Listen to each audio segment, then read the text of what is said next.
Good evening, Speed Gaming fans. We are officially in the bracket stages of the Final Fantasy Spring 2020 Randomizer Tournament. I am Dr. Funkin, and tonight I will be joined by one of the greats in the commentary booth, Edgeworth, as we watch Elastoid take on Crab Cakes in this first round of bracket action. Edgeworth, how are you doing tonight?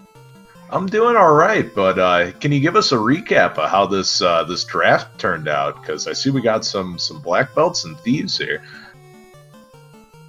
Unfortunately, I wasn't in SRL chat when this draft happened, so I'm not sure who drafted what. But yeah, we have got quite the party going on tonight. Yeah, I will be very interested to see if someone tries to make a go of it with just a thief as the melee. If you are gonna go black belt strats, you do have to commit to that grind at some point. And we've seen some runners do some crazier gambles in the past, so maybe if one or the other feels like they're behind, they might just be full speed all the way and hope for a light Temple of Fiends. It's entirely possible. On the other hand, if one of them finds, say, a katana early, they might commit to having the thief as their primary melee damage deal.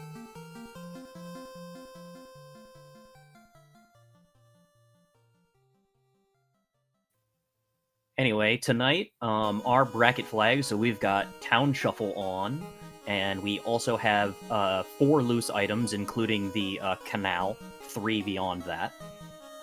So there may be a whole lot of dungeons that have to get checked in order to find everything you need in order to get into Temple of Fiends and clear.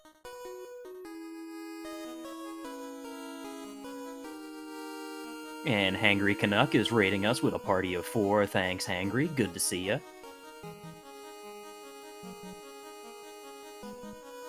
Chad laughing at our comment about Thief being a primary damage dealer, but let's not forget that the guy who went 6-0 ran nothing but Thieves as primary damage. They certainly did, and the race should be kicking off any moment now.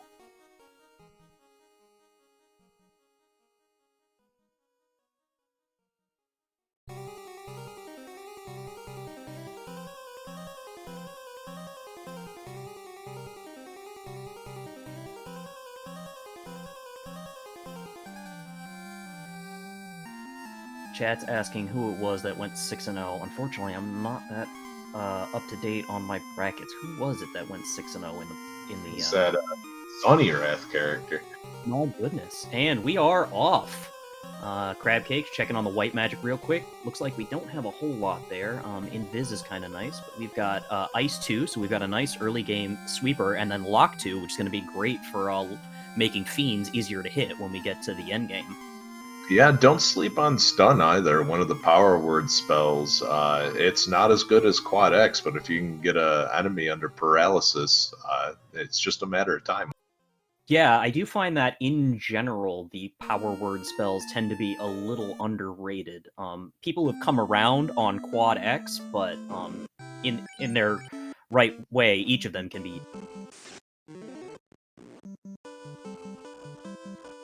All right, and with an encounter this early in the tie, I see Crab Cakes is going to go for that extra level, and I don't blame her at all. Elastoid is just swinging for the fences, though, and that's kind of a crazy run at the top of the table. Absolutely. So we're going to be looking for some nice, cheap save items so that we can take advantage of that and take as few encounters as possible on the over. Also, Danny in the chat letting us know that Elastoid drafted the black belt, Crab Cakes then took Thief and White Mage, and Elastoid picked a black mage. Yeah, holy cow. So Elastoid just found a giant pile of money there, and if he can get out of here. Yep, looks like he lost something to those wolves, and now Crab Cake's grabbing her giant pile of money. Well, let's see if Garland feels like playing nice. We got a Fire Cast on the White Mage. Ice hits for some damage. Black Belt tries to do damage, but really can't yet at this level. Let's see if this Ice 2 takes care of Garland, and it does. So, looking like Elastoid's gonna get out of here no problem. Yeah, it was a little scary at first with that spell list and skill list, but it doesn't look like he had anything nasty up front. And the king is going to give us a key, while Princess Sarah gives us the chime. And that key is kind of nice to get early, because that's going to give us access to a lot of chests right off the bat. Yeah, it's an embarrassment of riches right off the top. And not only that, but it also opens up potential canal locations as well. It certainly does. Because we're going to right off the bat have access to Dwarf Cave lock chests, Northwest Castle lock chests, Elfland Castle lock chests, and even Marsh locks, should it come to that.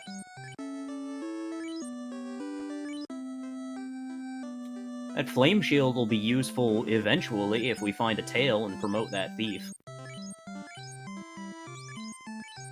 Yeah, there's a lot of eventually useful things with the Thief Black Belt combo.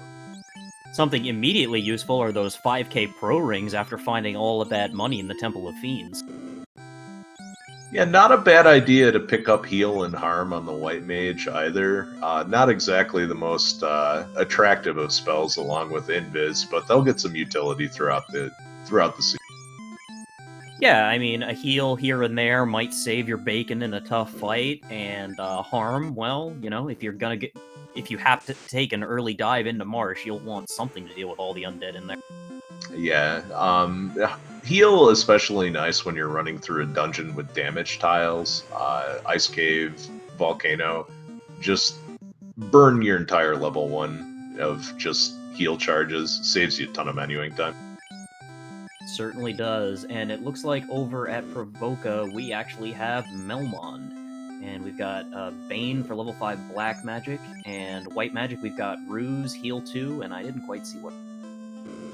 Yeah, nothing immediately helpful. Heal 2 again, some nice utility, gonna be nice. Ruse pretty good in a pinch, especially when you have to deal with say a Kraken fight.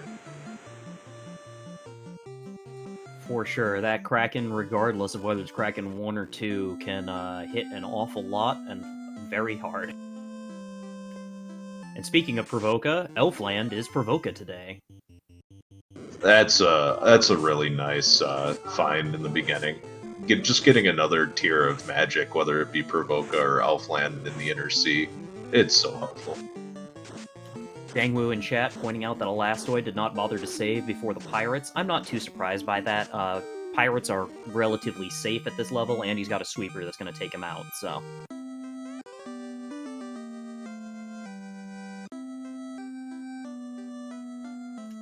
Pirates giving an early crystal, so that'll let us get another key item potentially from Matoya. Yep, always nice to finish up the fetch quest early, just to get those little bits of experience. And something that's also going to help Elastoid a little bit here is that he's going to save a little bit of time on Crabcakes, who's checking Matoya before going to Provoca to see what there is for treasure. That Pro Cape is immediately useful in that it's extra defense for her Thief, though that Excalibur is going to be worth nothing but money in this seed. It's still pretty good to sell, though. Definitely not going to want for money for this seed. And it looks like we've got Lit 3 in the Black Magic shop, which is pretty nice to have. But also of note, Exit and White Magic. Oh yeah, that's some awesome level 2 magic to start off here. And then we've got even more money in the Elfland lock chest, as well as our canal, so no need to go to Marsh yet, as well as a flame sword.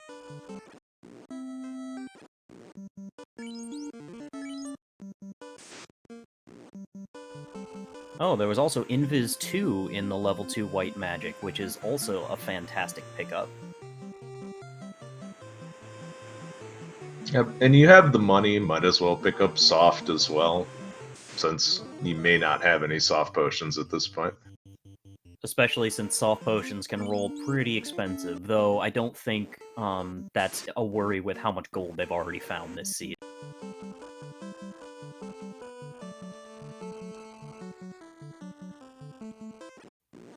Elastoid. we've got Pallet Shuffle Pirates, and looks like they're decked out in Tiamat wear today. Yep, and Matoya's got a canoe for us, which opens up yet even more places for us to go. At this point, basically, the only places we can't get to are Gaia and Lefane.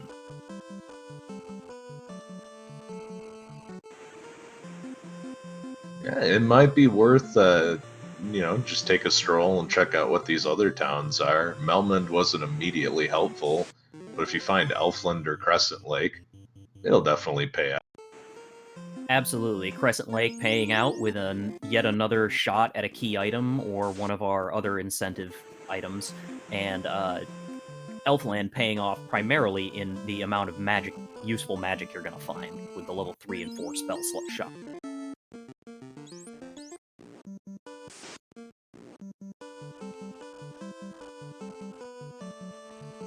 And it looks like Elastoid's going to Crescent Lake via the Inner Sea, and we have Gaia. Not exactly the most exciting find. Can't quite get those level 7 spells yet. Yeah, not only that, we haven't found our bottle yet, so it's not a turn-in currently. Yeah, Anything in the sale item? Nope, nothing in the item shop. Looks like he didn't bother saving in there, which is good. Saves him some time on the canoe trip. Yeah, it's kind of a nice maneuver. Just really using the power cycle to its best effect. Absolutely, especially when the power cycle's got such a nice big runoff on it. Now, this is also a nice move. With the canoe, this becomes a much more appealing check. You have 3 treasure chests, but you also have 2 trap tiles. Absolutely, and considering that it looks like Elastoid has danned his thief and is committing to that black belt, you want to find a trap tile that you can grind on sooner rather than later, because while you may not use it right now, you'll want to know where it is come that time. It looks like the elements were out in force, and the only good thing was a ice sword, so Elastoid's just going to pass that up.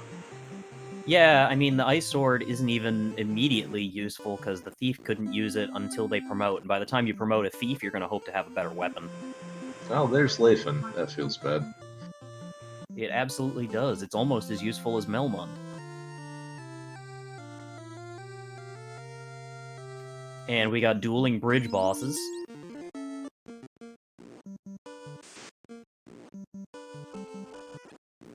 Let's see what the dwarves got for us. More money, a tent. Is Crabcakes gonna say hooray? She certainly is. You loved it. And Elastoid is just gonna... Oh, he's gonna save so that if nothing good turns out here, he can just reset. I doubt he's gonna reset out of that tail, though. No, that one, well, that might not be super important to a black belt focused party, but you sure want at least the experience boost from it. You certainly want the experience boost from it. That black shirt doesn't hurt either, and on top of that, it's worth having that tail in case there's magic locked behind it that you want later. Well, that explains why Elastoid took so much damage. The pro rings weren't equipped. Yeah, generally you take less damage when you have armor equipped as opposed to when you don't.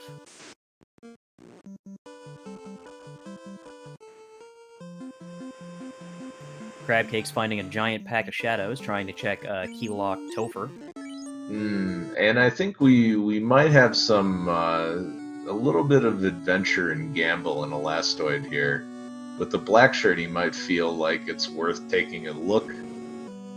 Oh my goodness! Whoa, that is big, especially because we already know where Melmond and Lefane are, so that is another turn-in.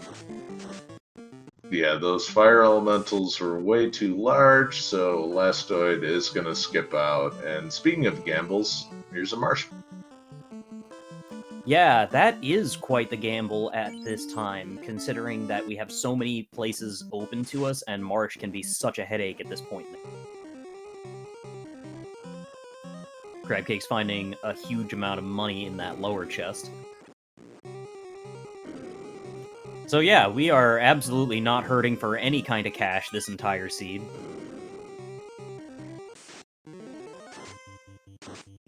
Scorpions with Thunder. Like I said, Marsh Cave, not a fun place.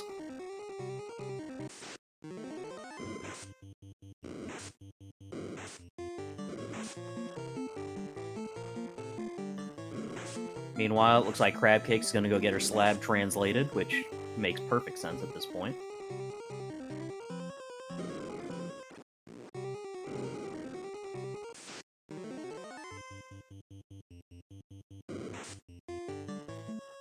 Elastoid going for the south side first of Marsh.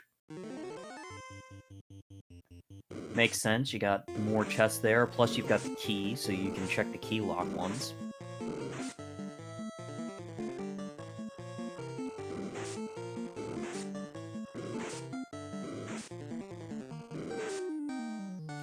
Really getting beat up on by this undead and crawl pack.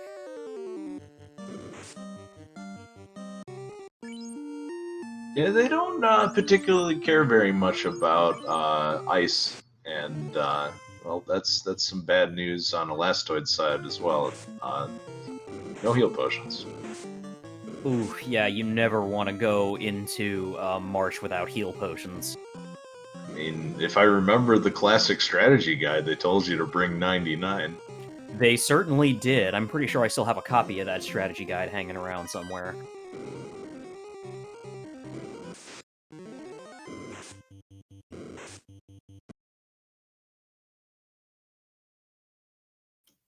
And it looks like the Sahags have gone to a blacklight rave.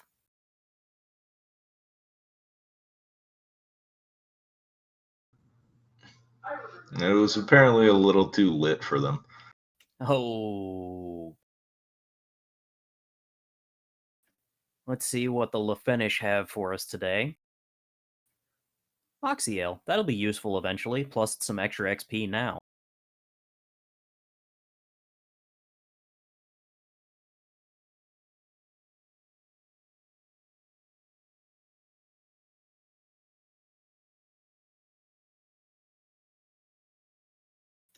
Looks like we're having a little bit of technical difficulties on Elastoid's side, so for now we'll just stick with Crab Cakes as she sails across the river to find out what's going on at Crescent Lake.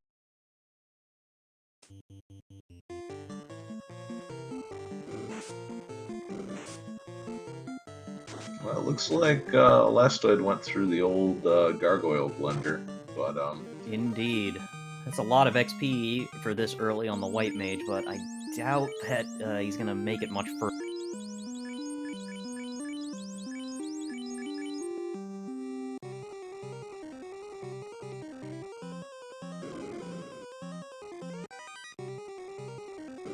yeah, there really hasn't been a difference maker found in here so far. Nah, so far the biggest difference maker was in Keylock Topher with that slab.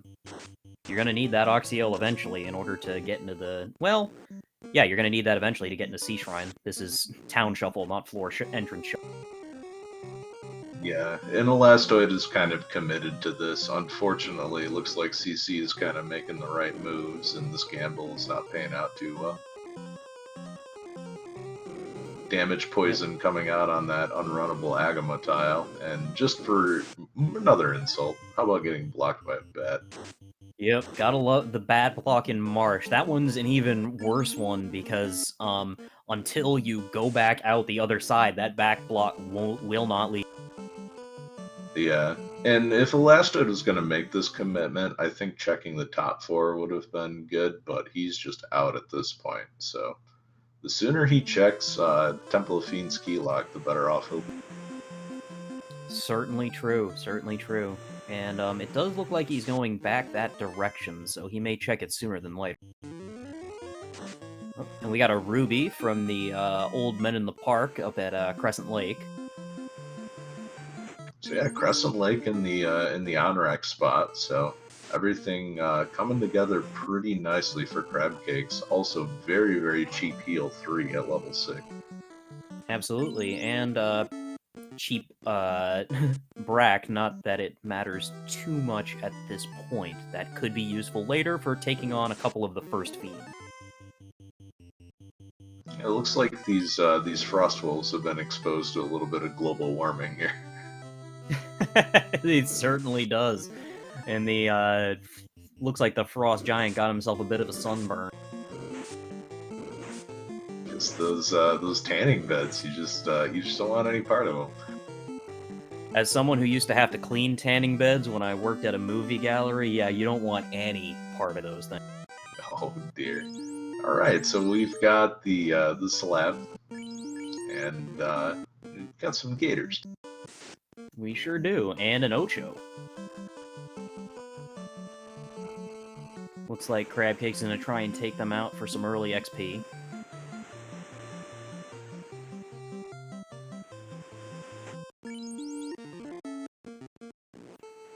And successfully does. That's a nice little jump when you're still in the single digit. Yeah, anything that can get you to about the level 12 tier is pretty important because that's where your large HP growth. They're all clustered from 1 to 12.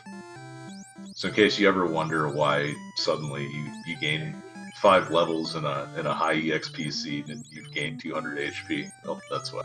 Well, looks like those nightmares got some poison touch, but Crabcake successfully gets away from them. Yeah, better than that damage poison on the Akamas. Yeah, absolutely. Paralisk casting Dark, which is annoying but not dangerous.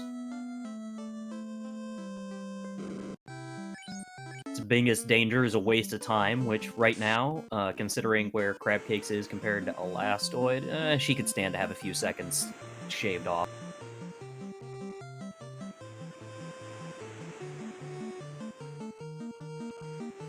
We want this to be competitive, after all. Ice 2 is pretty good for dealing with packs of those, so even though you're fumbling around in the dark, you'll hit something eventually.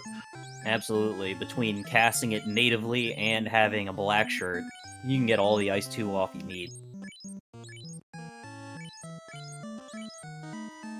Also, it looks like she's going to go ahead and take on this pack of Whiz Mummies and Mummies that she happened to ambush, which, as we discussed, makes an awful lot of sense for early level.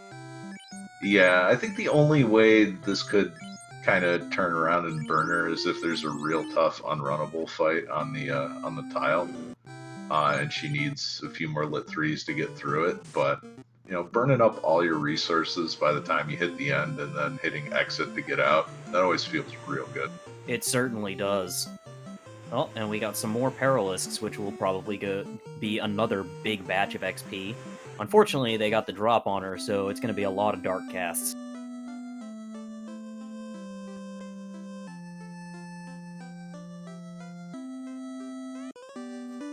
Elastoid picking up his Oxyale from Lefane.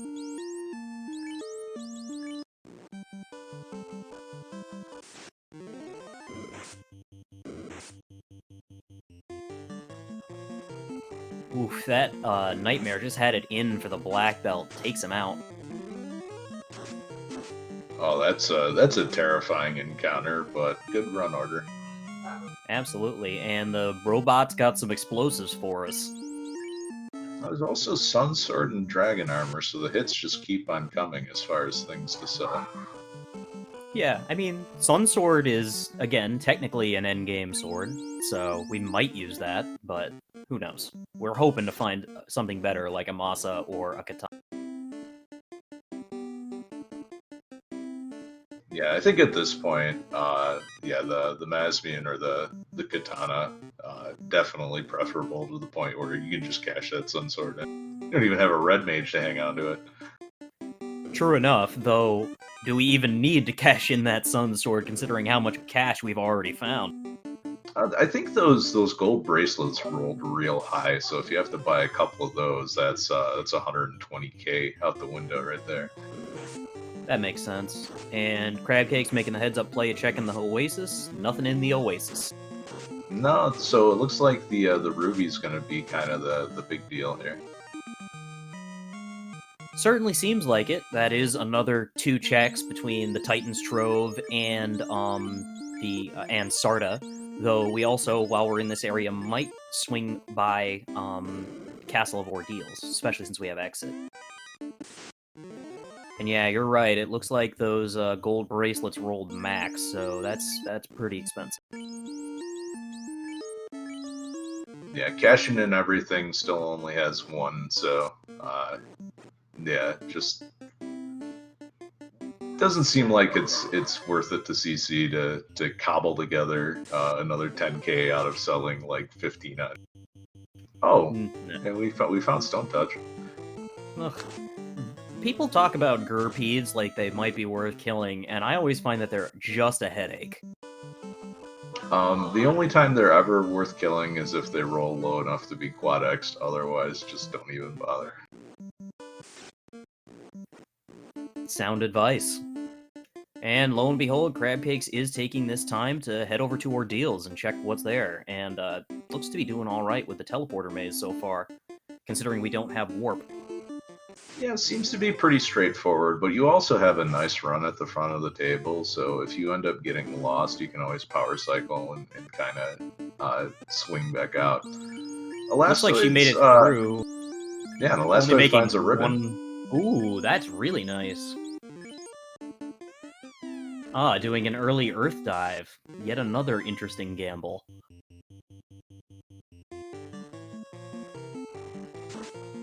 Yeah, Elastoid going full Caleb strats, and it's only paid off in the form of a ribbon so far. Not exactly how you want things to pay off.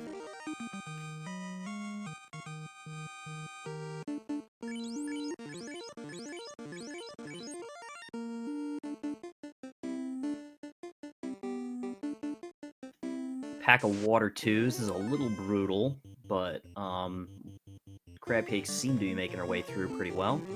Yeah, especially since the black shirt carrier got killed halfway through. Yep, but we can change who that is now, and everyone but that black shirt carrier is now level 12, which is great to see. Yeah, it feels a little bad missing out on the experience on the...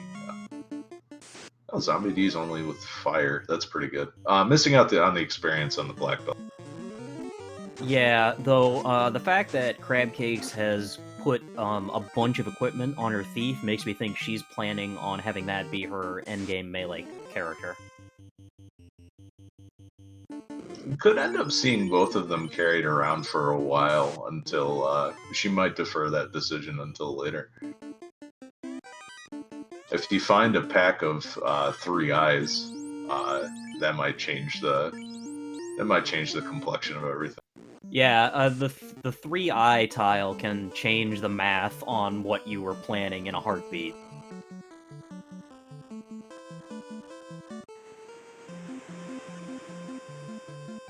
Not a lot useful here, and just the Opal Cheerio, so Ordeals not necessary. Though that Opal Cheerio will be some great new armor for the thief, and that lets us move that expensive gold bracelet down to the white mage, which means we've got all the armor we could really want between also having the black shirt that will eventually go on a black wizard. Yeah, an interesting move. CC exits out before looking at the tile. Can't really bring the black belt up anyway, but if that was the 3-eye tile, I think it might be worth going back. Yeah, especially with how quick and easy that teleporter maze was, it wouldn't take much to get back there if that is the 3-eye tile.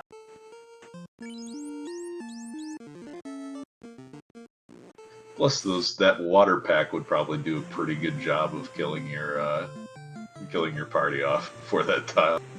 Certainly would. Waters are always good at hitting you real hard while you don't have any armor equipped. So meanwhile, here's Elastoid going to visit some old men. We still have to see what the ruby turns into, but that's going to come pretty quickly. Yeah, unless the ruby turns into literally the Thor hammer and the power bonk, it's going to lead to some kind of progression. Hooray!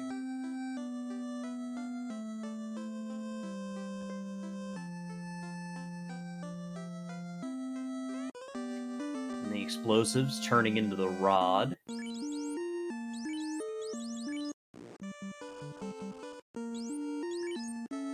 Well, that's interesting. That puts Earth right on the table for CC. You know, just in the right neighborhood and everything.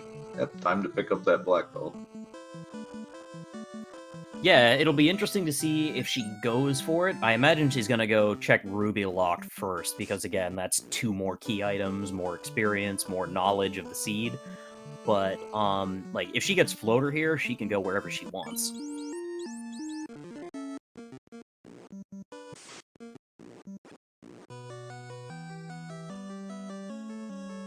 And if she doesn't get Floater here, the question is, do you take that rod and go into Earth, or do you go to the last incentive location at Ice? Oh, free Pro Ring, and the Thor Hammer.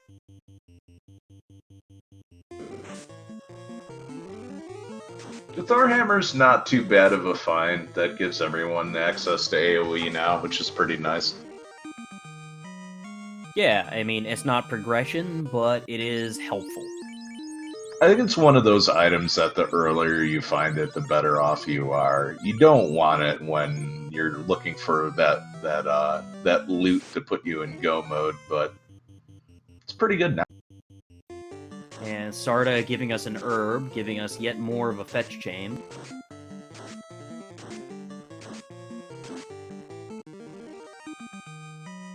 While Elastoid shirts down a bunch of birds.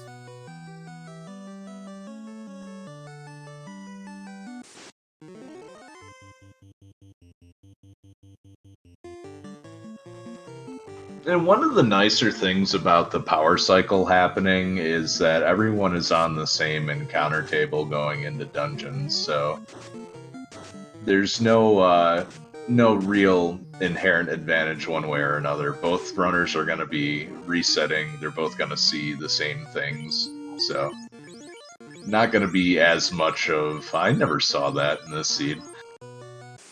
Absolutely. Yeah, you could still occasionally have some random luck, but it's less likely. And it does look like Crabcakes is not going to bother with Earth, wants to see what that herb turns into first.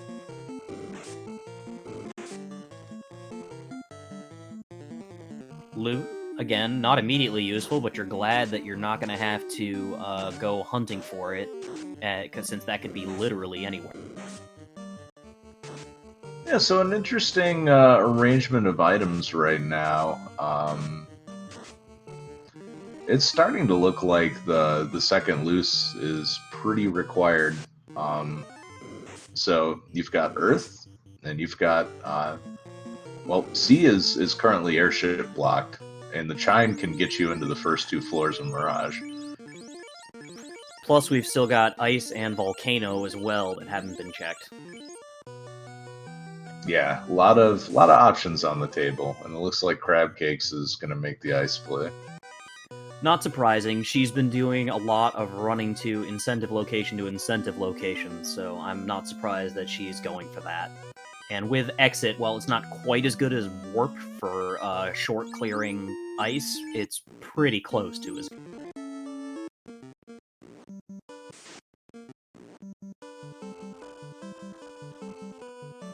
Elastoid getting his explosives and making his way out of the waterfall.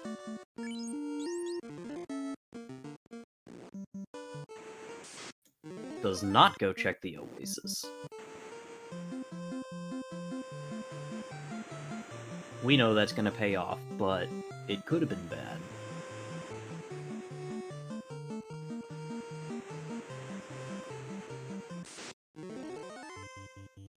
Oh, apparently he checked Oasis before going up to the waterfall. Thank you, Jonathan Yoshi.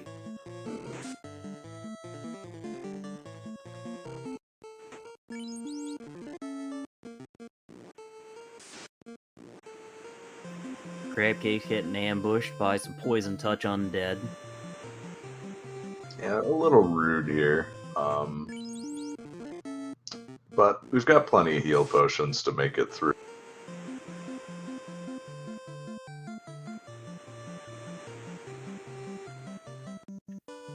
She's got to that really rude part of the encounter table where it's just step, fight, step. You kind of you have to pay for it eventually. You get such a nice nice run at the top. Very true. Nothing much in the ice incentive floor in the non-incentivized chests. And we've got some Cerebuses on the spike tile down below.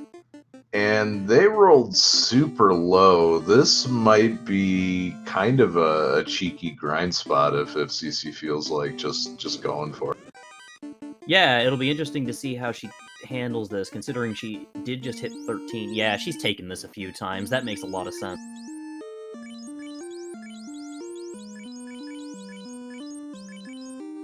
Yeah, if they've rolled low enough to be one-shot by Ice 2, that's real good.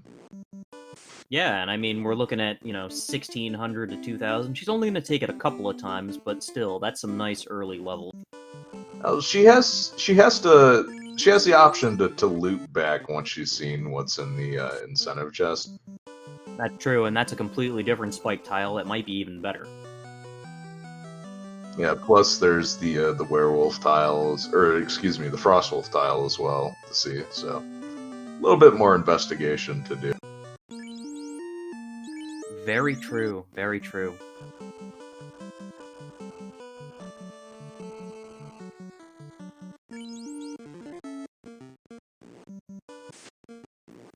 That pack of mage is going down pretty easy as well.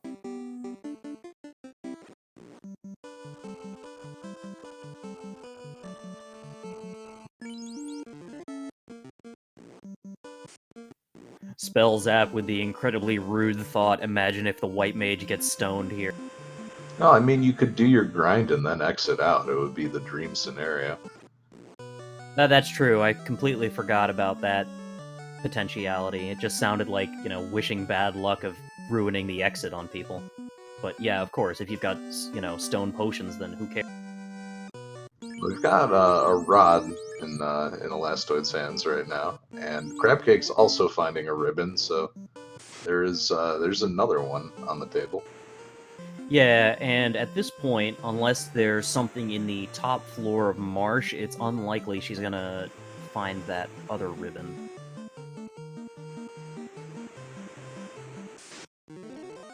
Wait, no, sorry, the other ribbon was in Earth. If she ends up go-moding Earth, she won't find that ribbon. Right.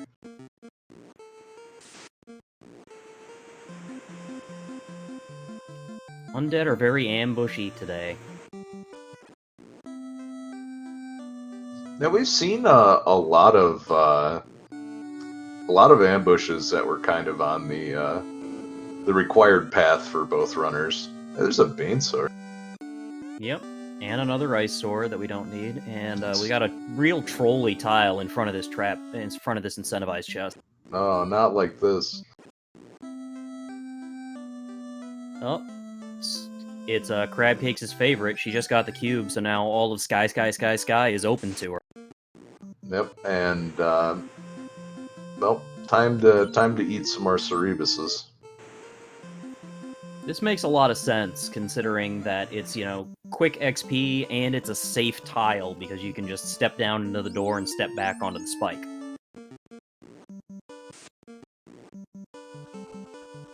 Yeah, not good enough for a solo grind, though, so we'll be moving on. There's a lot of other tiles yet to see.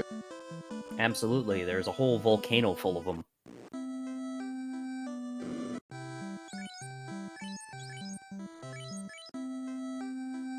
Yeah, the Bane Sword also does a pretty good job of opening up the Germedusa tile as well, which might just be a straight up better option.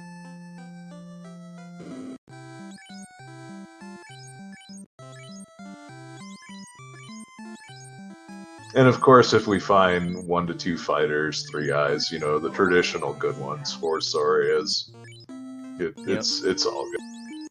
Though a pack of ghosts is not what I would consider a good spike tile. Those things always hit like trucks.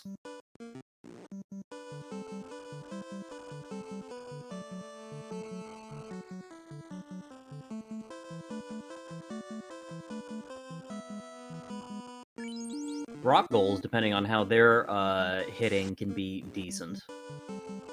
Yeah, unfortunately, they're unrunnable as well, and with no nuke or no fade access, it's going to be kind of a well, not if they have 89 HP. That's Yeah. pretty good.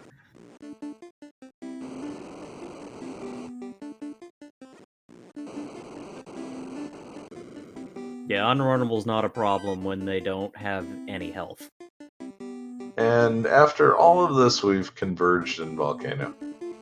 And Elastoid is going to do kind of the out-of-the-way checks while Crabcakes finds a Vorpal, which also feels pretty bad. Yeah, I mean, a Vorpal is just a bad katana for this party.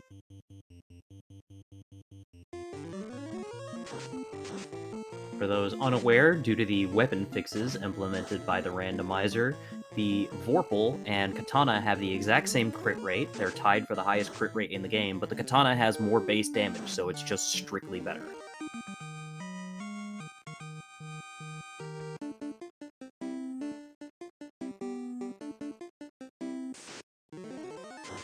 Oh, ghosts have Blaze! Oh no! Yeah, and that's real unfortunate to get an ambush on that as well. I would not be surprised if that tile just gets outright skipped.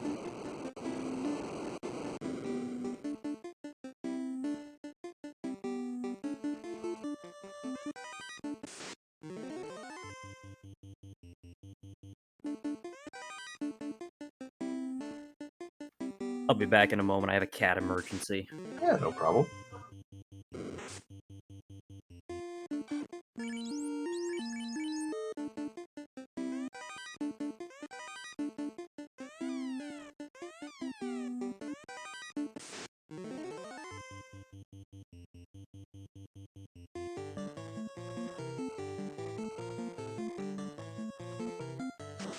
Well, we didn't find Double Fighter, we found Mage Fighter though, and that's pretty good depending on how evasive the fighter rolls, so some more options on the table. And Elastoid is just not having any luck with the forced encounter tiles.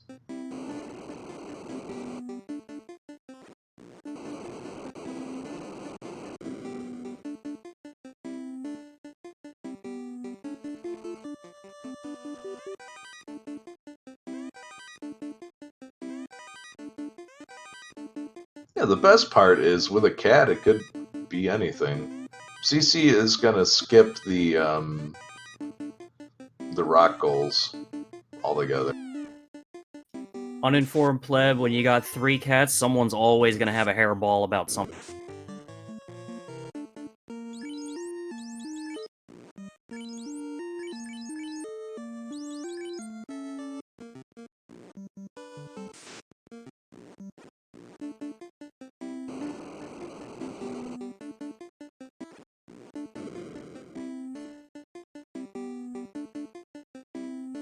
So, interesting, CC is skipping some of the chests on the way down.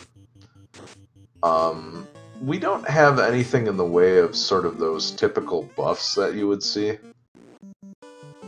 So I wonder if she's just planning on danning some folks here. Makes sense. Although this mage fighter tile is a really nice grind spot in the traditional grind spot of the Agama tiles.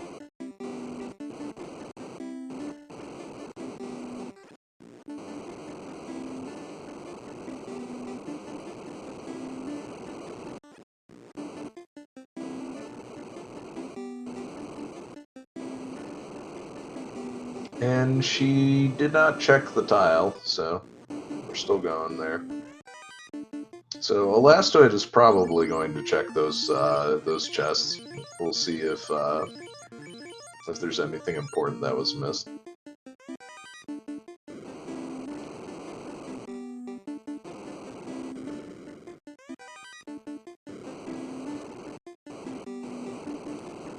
Meanwhile, it does look like Crabcakes has committed to a bit of a grind here, moving the equipment down to the black belt, moving the black belt to the back row. Elastoid also wants nothing to do with those unrunnable goals.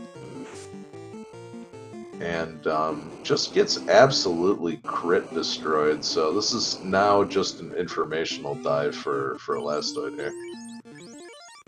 Yeah, he's not gonna be making much headway beyond this, especially with a solo black mage. Elastoid, I'm pretty sure, has not had nearly as much luck as Crabcakes has with the walking grind and getting levels up to this point. Yeah, CC has just been, with a full party, been at a higher level just every step along the way. And if you're in Elastoid shoes, that feels pretty bad. Yep. And getting successfully poisoned on her the rest of her party, Crab Cakes is using the safety tiles to drop their health to make this solo grind easier. Yeah, pretty heads up play. There's nothing going on at the bottom of the room, and you avoid leeching health onto the from the black.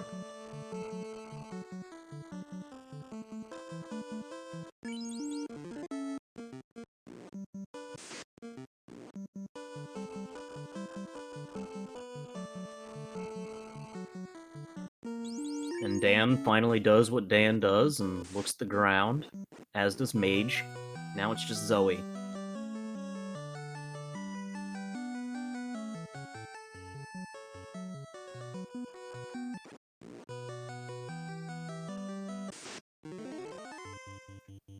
But yeah, this Thor Hammer really paying off for making this grind easier.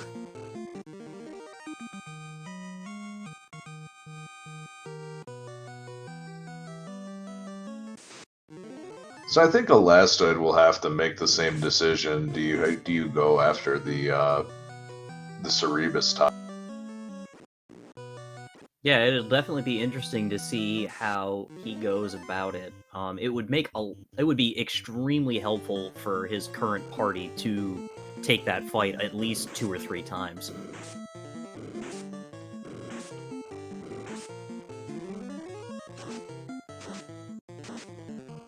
Yeah, these are both not the fastest grinds right now, but CC is at level 21 right now. Yeah. And if she wants to beat Carrie, she's going a lot farther. Yeah, I wouldn't expect to see her leave any earlier than 27, and I'm guessing she's going to take it up to about 32.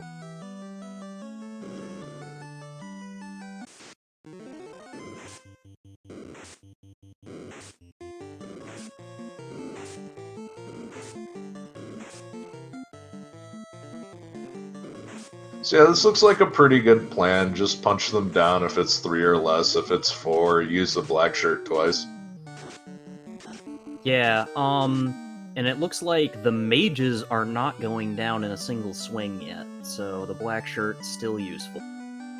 Yeah, it's just a matter of evasion. The more levels she gets, the more reliable this is going to become. And it looks like she's trying to punch down the fighter specifically, since the mages are only doing 1 point of damage and the fighter's still doing more than that. The fighters also have a skill and spell list, so it's pretty terrifying to find out what could be behind it.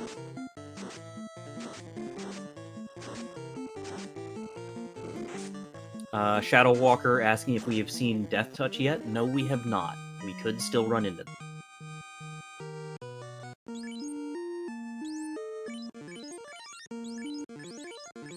Well, we haven't. We've seen Stone Touch though. That was fun.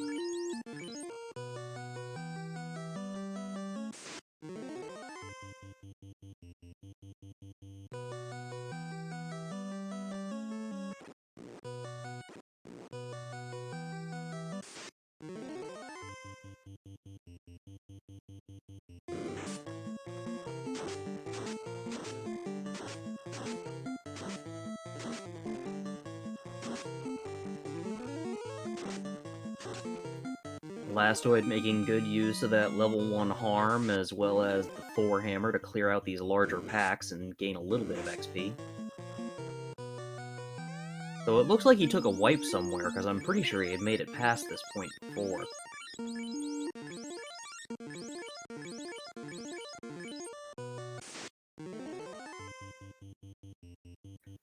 Reese Wolf, airship will definitely be required because we have not found Onrak yet, which means it's either in the Gaia or Lefane vanilla location.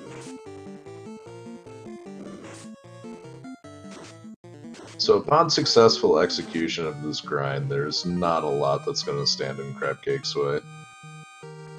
No, not at all. Once you get up to 32 with a black belt, it's very hard to stop them.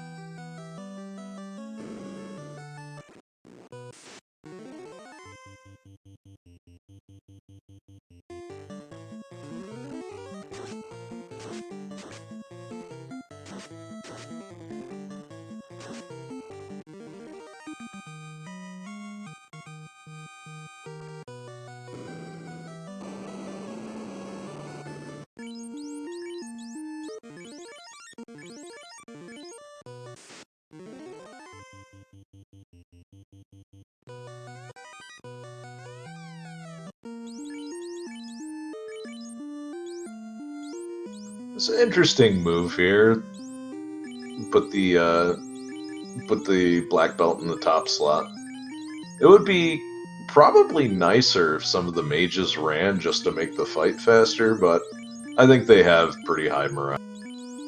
Yeah, absolutely.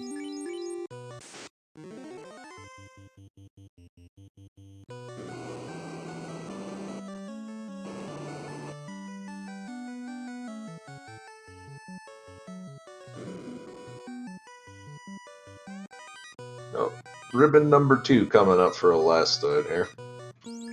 Yeah, and you just love to have 2 ribbons. That's about where you start to feel really comfortable in a seed, considering how much protection they give you.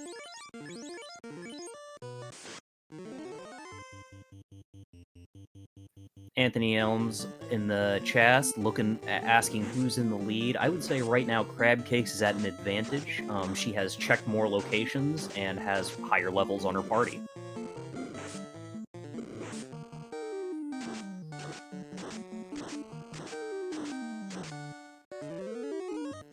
Plus, she's in the process of doing her end game grind, so the rest of the game is going to go a lot faster for her at this point.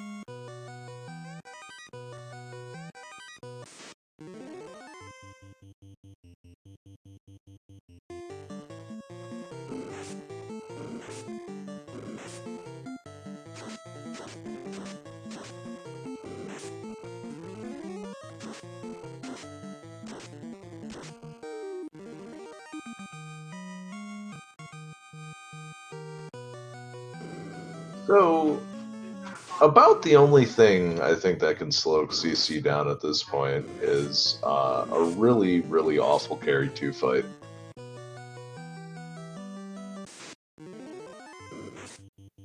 You think specifically carry 2?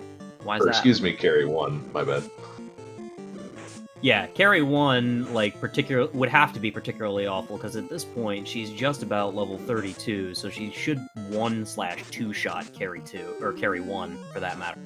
Yeah, with the armor layout though, I have definitely seen carry 1s be able to 2-shot a black belt as well. It's not very likely, but it happens. So. But if CC takes this to like 40 or so, it's gonna be real hard for Carrie to do anything about this. Yeah, and at this point it looks like Crab Cakes is shooting for 40, considering she's at level 33 now and still going.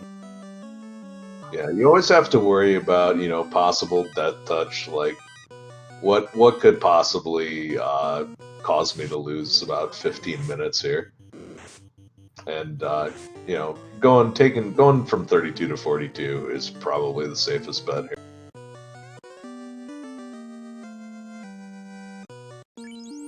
Spells app betting on 37 to 38 as the cutoff point for Crab Cakes, and then just taking the rest of the levels as she goes. Yeah, I think the cutoff point might have more to do with how many potions that she has in the tank rather than any specific level. Yeah, that sounds fair to me, though this tile is hitting so like so much of a kitten that she isn't having to use as many as some harder grind.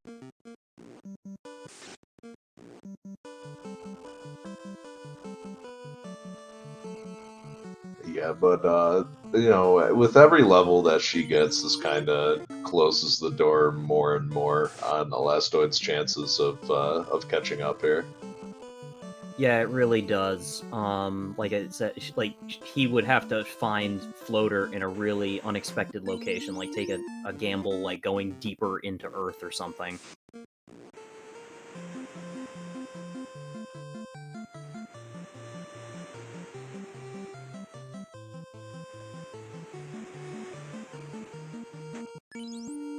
Asher asking if Floater is required yet. We know it is required because we have not found Onrak yet, which means either at Gaia or Lefane.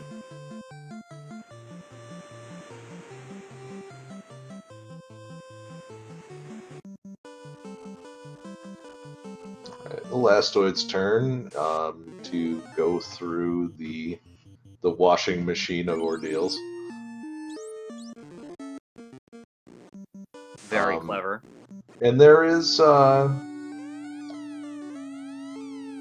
another tile. There are two tiles in ordeals which Crabcakes didn't check: the vanilla Mudgoal tile and the vanilla zombie dragon tile. And it looks like we are not going to see one of them. Even with shuffled encounter tiles, I very rarely see people check that Mudgoal tile.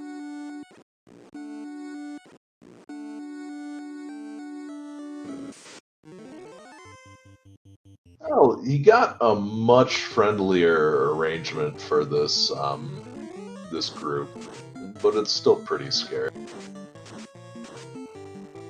FF11 Ancient asking if Crabcakes will even promote now. That's probably going to depend on whether she feels like she wants her thief to be a ninja or not.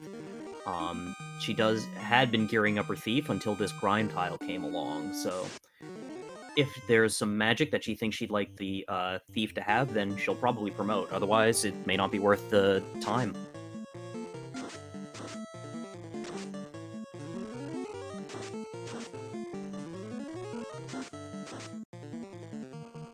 Elastoid is trying to cobble any sort of experience gain together.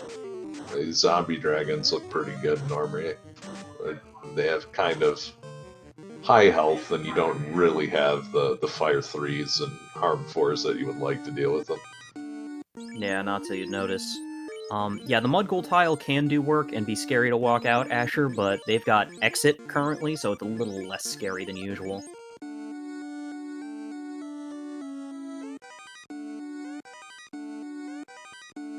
Meanwhile, Crabcakes is hit level 42, so she is off to the races and is probably not going to be taking any more level time ever. Of note, though, she has orphaned 2 chests in this dungeon. Very likely not going to matter, but it could. And Elastoid gets an opal bracelet and a bunch of bad news. And it looks like she's also leaving behind the chest on the carry floor. Yeah, Elastoid not checking out the zombie dragon tile either. And yeah, that's what an explosion looks like. Say goodnight, Carrie.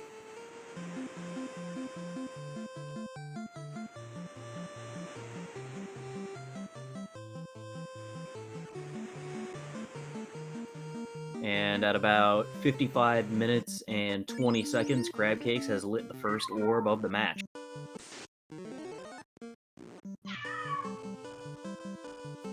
Hello, kitty. Yep, she's looking for me. I'm in here, and on speed gaming too. Hello. Did you have fun messing with my job interview today?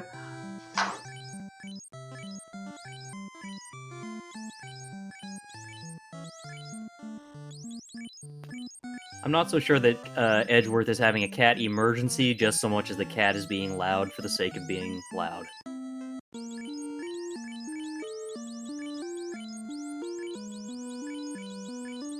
She just wants to say hi. So we've got we've got a loose item to find, and we've got crab cakes in an open sky fortress as well. So would not be surprised to see some shenanigans over there. No, not at all.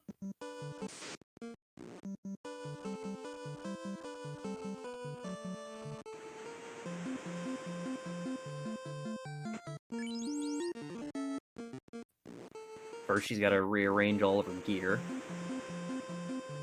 A little bit of inventory Tetris.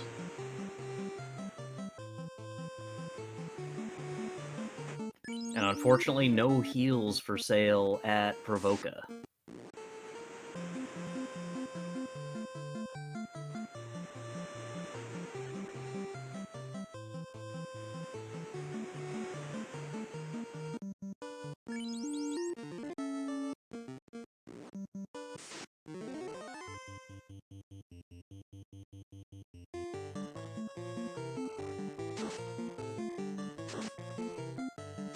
Now that we're about an hour into this seed, I would just like to say thanks to anyone who is joining us late here. This is a first round bracket action in the Final Fantasy Randomizer Spring 2020 Monte Chaos Casino Tournament. Thank you for joining us tonight on Speed Gaming 2.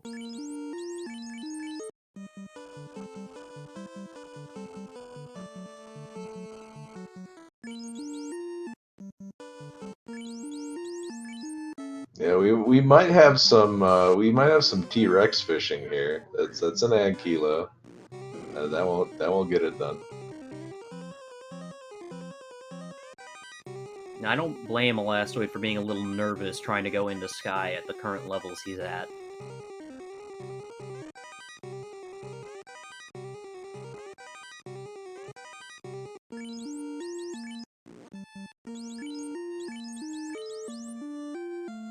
That's fine. He's got an Ultra bracelet now. Yeah, and he just picked up another Pro Cape.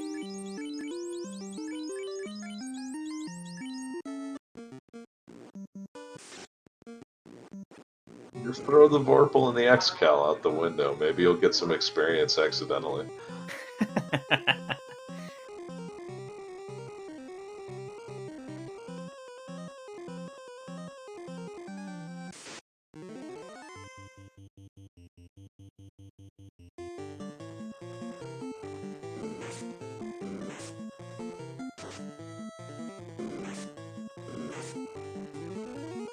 Crabcase letting the Tyro live today.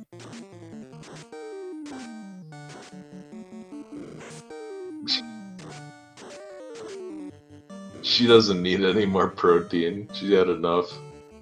Absolutely.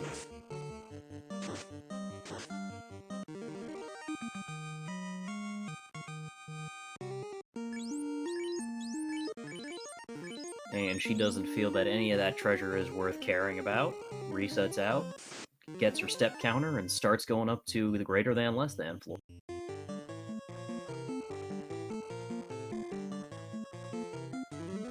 So yeah, at this point, not only is Crabcakes ahead a dungeon, but also ahead a 42 black belt, and this is just a matter of time. Yeah, it's she's kind of got the ability to turn the gas on as soon as she finds, her floater. Really, that's the last thing she needs in order to complete this scene. Yeah, the 42 black belt, the noise of each step is the noise of inevitability, crushing defeat for the Fiend.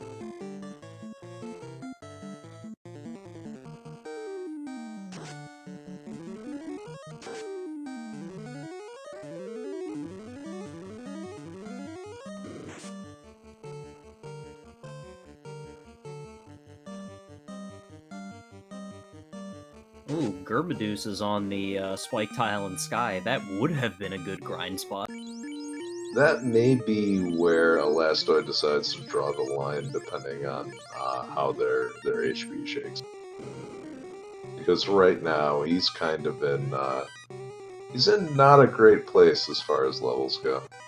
No, he's definitely been lagging a bit ever since that misguided trip into the marsh. Crabcake's not even punching eyes to get some experience for the rest of her party.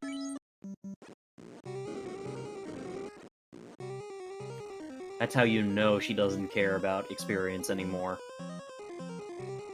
I have finished farming. Hey,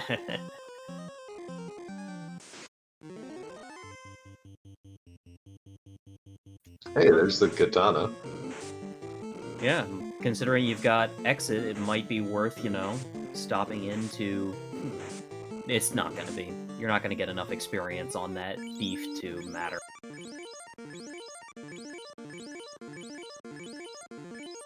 I mean, this is definitely the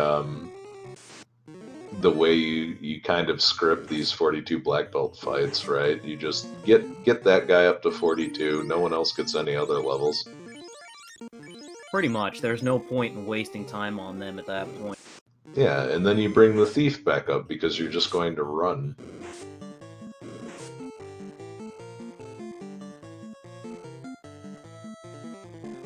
There's the other katana for that other thief we don't have.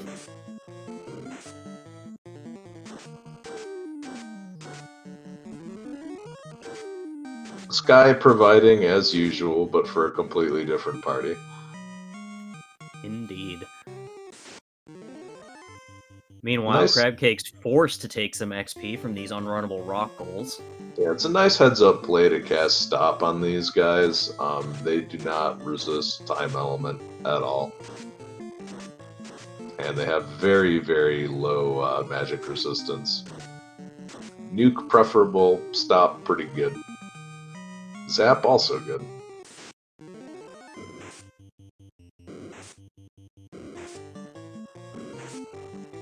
Those metal slimes also looking pretty neon tonight.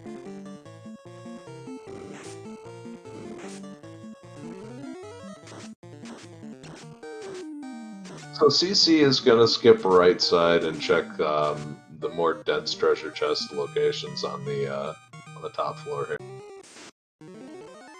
Absolutely. If she finds her floater, she can always... If she doesn't find the floater, she can always go back down, but if she does, she never has to worry about those chests.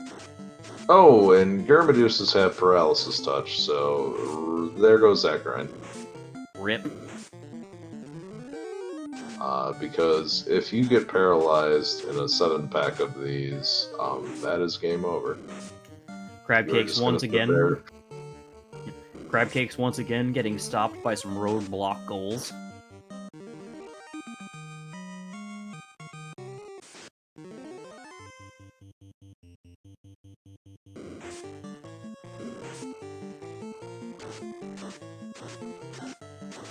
Paralysis Touch does not seem to be stopping Elastoid, who's taking this fight still.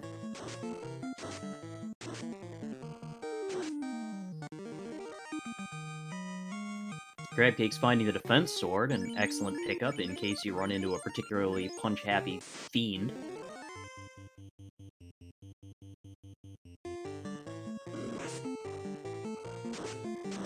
Shadow Walker. Elastoid drafted a black belt first, followed by Crabcake's drafting the white mage and the thief, and then Elastoid drafting the black mage.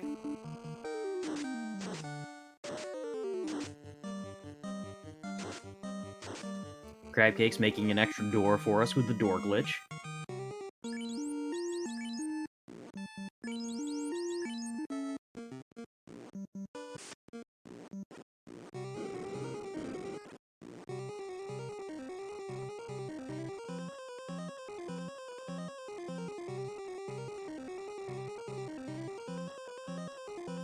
And Sky kind of coming up empty.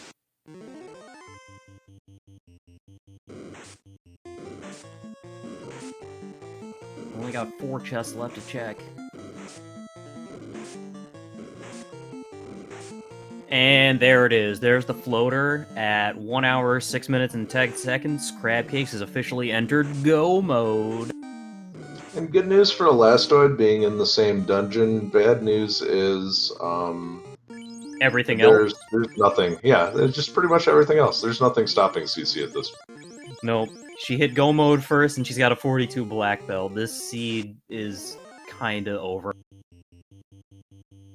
It would take an absolutely disgusting Temple of Fiends Revisited for anything to stop Crabcakes at this point.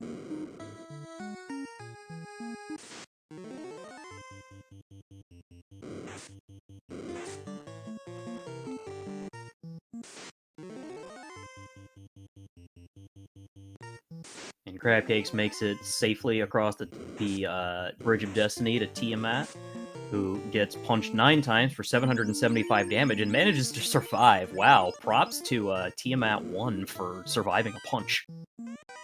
But no, second time's the charm.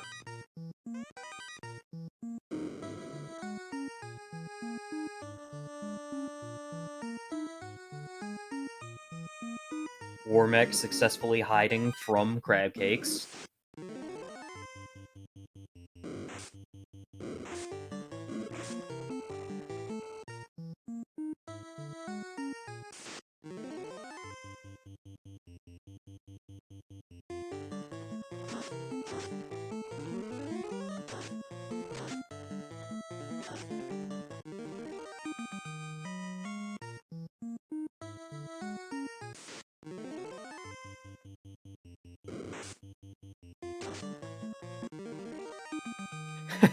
Very clever. Guelph in chat saying there's a 253 out of 256 chance that CC wins with no issues. Alright, so we've got a 1 hour plus floater, 42 black belt. This has not been the easiest seed. Only 2 levels of magic. CC is not even gonna go and check the 3rd black magic shop out. She's just done. Yeah, I'm a little surprised that she didn't even want to go check and see if there was a life spell in case things go, you know, sideways, even a little.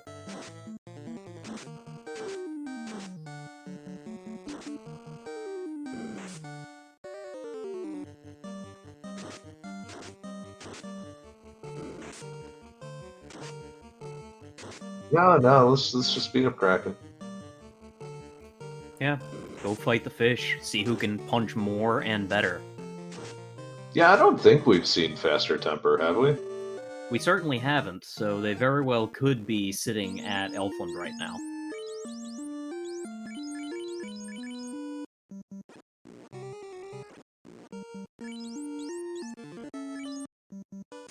Yeah, I kind of get why she would be doing this.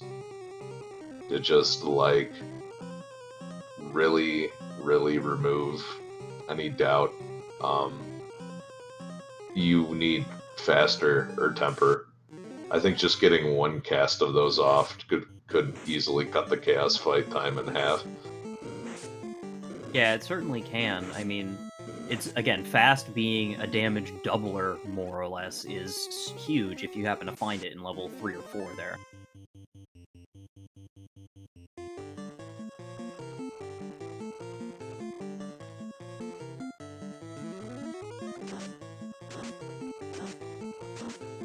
Crabcake's not even checking the greed chests. She is done. Nope, and that other shark knew it was gonna happen. Jumped overboard real fast. Yep.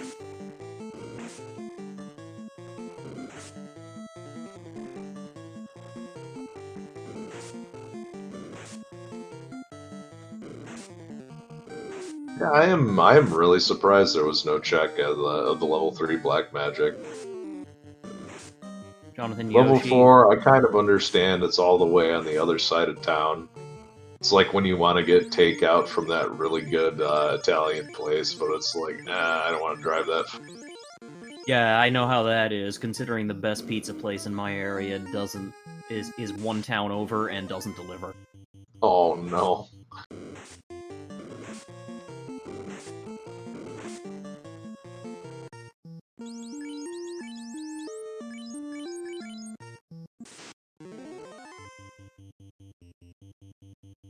Whereas the one that's in town delivers even though it's a 3-minute walk.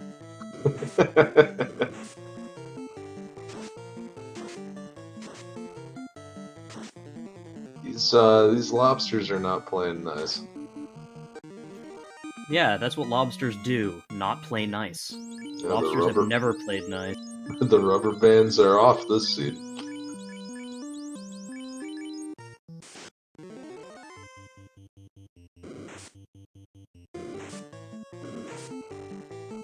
Oh, we got lucky sevens on the black belt. She's trying to carry this all the way to the all the way to the Kraken fight.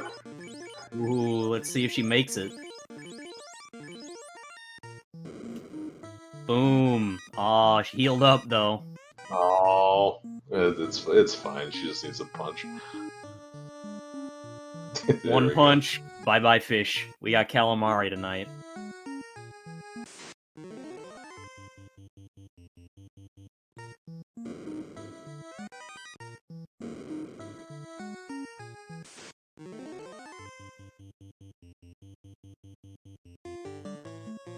She's also doing a pretty good job with her inventory as well. 5 tents and 5 houses means she should be on the verge of getting rid of one or both of those stacks by the end of the. Absolutely, which will help her get the heals directly in the right position for quickest menuing. And yep, she's not going back for level 3 or 4 black magic. She is super done. She's got loot, she's got keys, she's got rod. Time to go.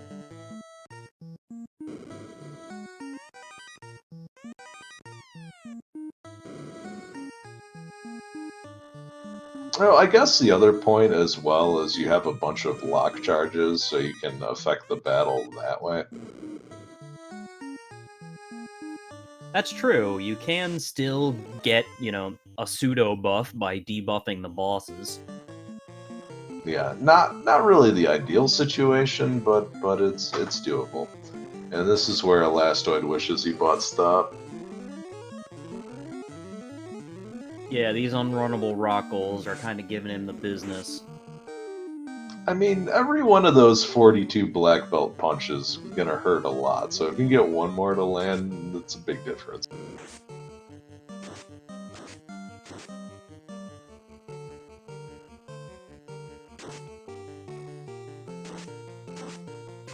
Oh, the rock goals had damage poison. I don't think we had seen that.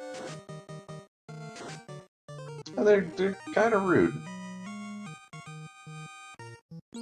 They seemed like they might have been a decent grind spot when we saw them all the way back in the volcano, because they had almost no health despite being unrunnable. Yeah, I've been tempted by the rock goal fights before. The biggest problem with them is, as good as it looks, they never roll down in strength enough to make it worth it. Just rock goals will punch you for like 100 every round, and then you're out like 50 heal potions, and you wonder where they all went. Crab cakes hit the vampire so hard that I'm pretty sure all of the Twilight fan club felt.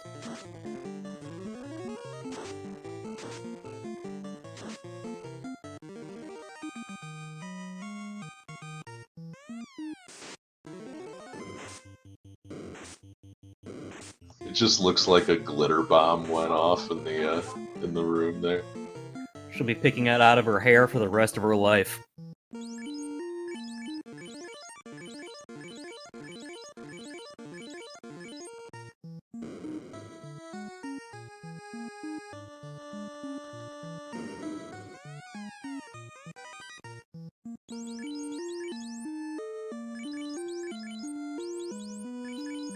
Now, this is funny. People say that Lich exists and is actually a boss. You wouldn't know it from how Crab Cakes punched him. In vanilla, yes. In rando, usually not.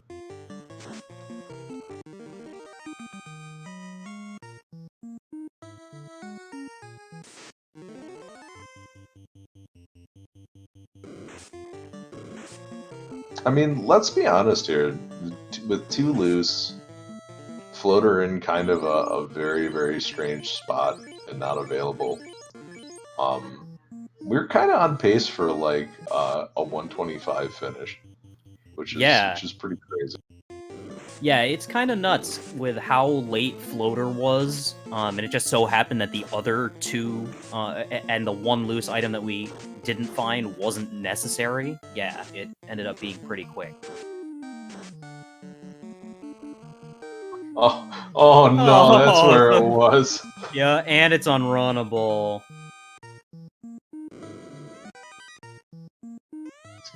Take your Flintstones vitamins.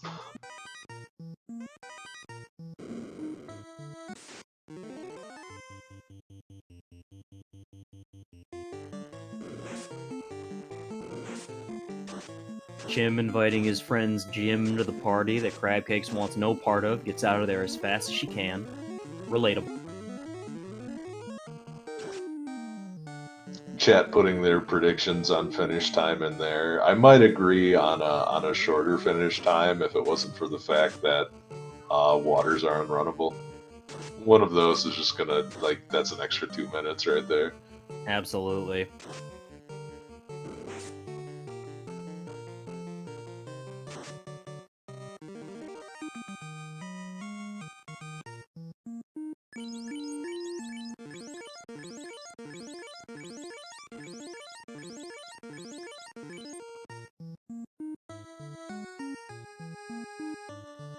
Yeah, we have 4 Soria adventures here. Where was that tile? Seriously. And now we got rock goals with a mud goal, still unrunnable. Yeah, these rock goals are so... oh, okay, those were the mud goals. Never mind. No wonder the thief was able to take him out. Yeah, it's the ecto cooler version of the rock goals. Oh, Ecto Cooler, that takes me back.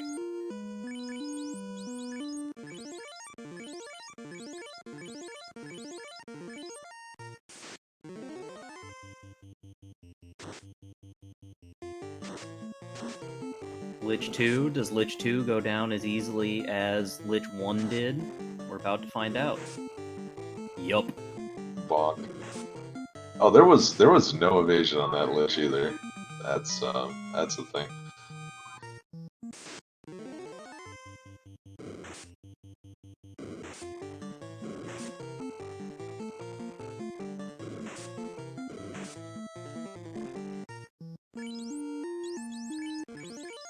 Getting a nice little run here on the carry floor.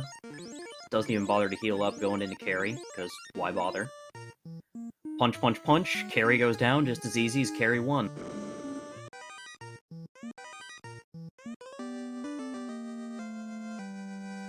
And at Hey, we got a 119... floater!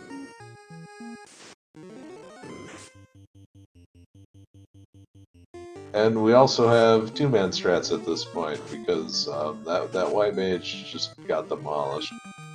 Yeah, Whiz Vamps can do that.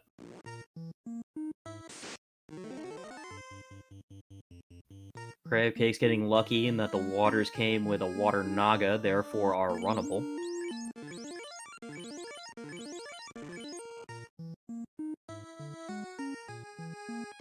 Alright, who gets to be the sacrifice for Kraken?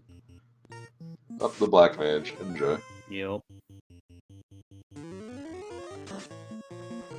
So we got Lock 2 on Kraken, 9 hits, 656. Kraken taking a turn to cast fast, which is kind of a free turn, also kind of terrifying, but it lets us get a stack of Invis 2 out. Yeah, if the turn order is bad... Ooh, we got a chicken over on Elastoid side. Kraken casting Lit 2, which is basically sealing his own... Yeah, another Lit 2 for Mormec, 2 for 90, and unfortunately, Elastoid has to deal with this. It just doesn't have a lot in the toolbox for it. Yeah, 2 hits, 2 damage from that black belt isn't gonna be helpful. Unrunnable War Mech, not great. Kraken survived to a 3rd hit, didn't matter. Crabcase get past it, still has all 4 party members up. Yeah, this War Mech's gonna be a wipe. Yeah, and all of that time that Elastoid invested, you know, with levels and climbing the tower, all gone.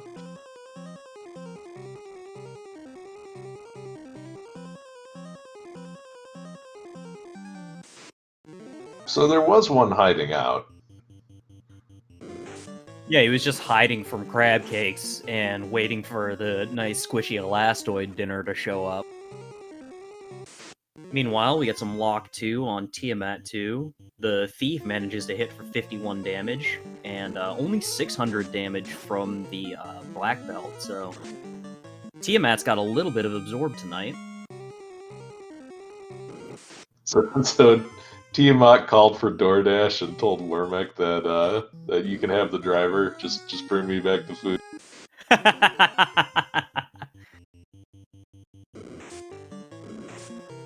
Tiamat casting Swirl, which, while dangerous, this is the third hit, so Tiamat is done. And we still have all 4 party members up. No sacrifice tonight. Yeah, so we can definitely see the rest of the Lock 2s go out, but yeah, this is looking all but over.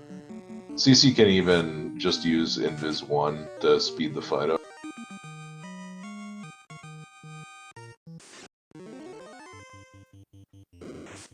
Chaos not hitting as hard as I would have expected. Didn't manage to take out that thief in one shot.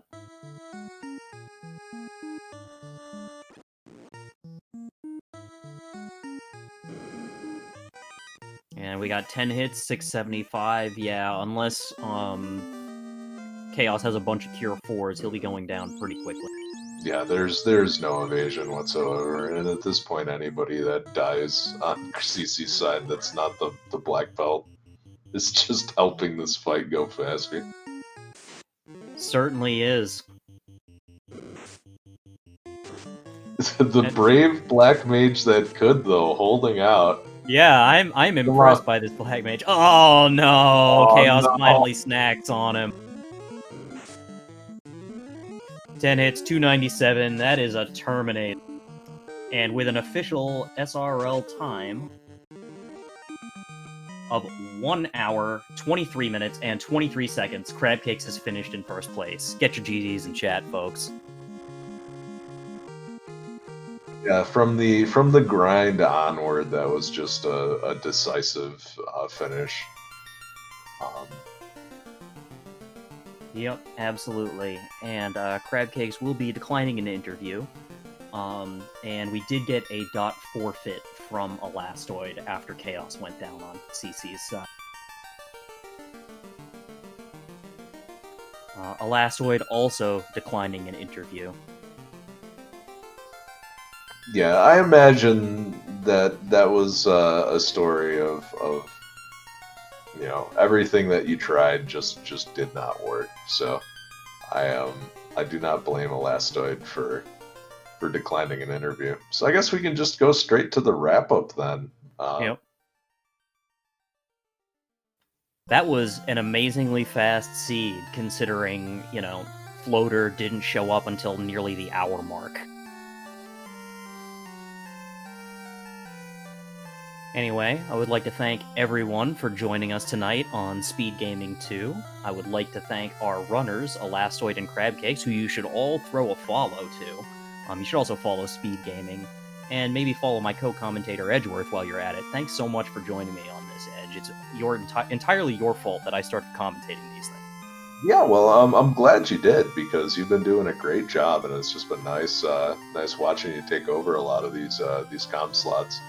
Community definitely needs the help, so, you know, thank you for that. Absolutely, and thank you for, you know, the encouragement. And if you would like to join our community, maybe join us on Discord. We'd be happy to talk to you about the game, answer any questions you've got, and you could also get involved, come commentate a race, help track a race. We would love to have you.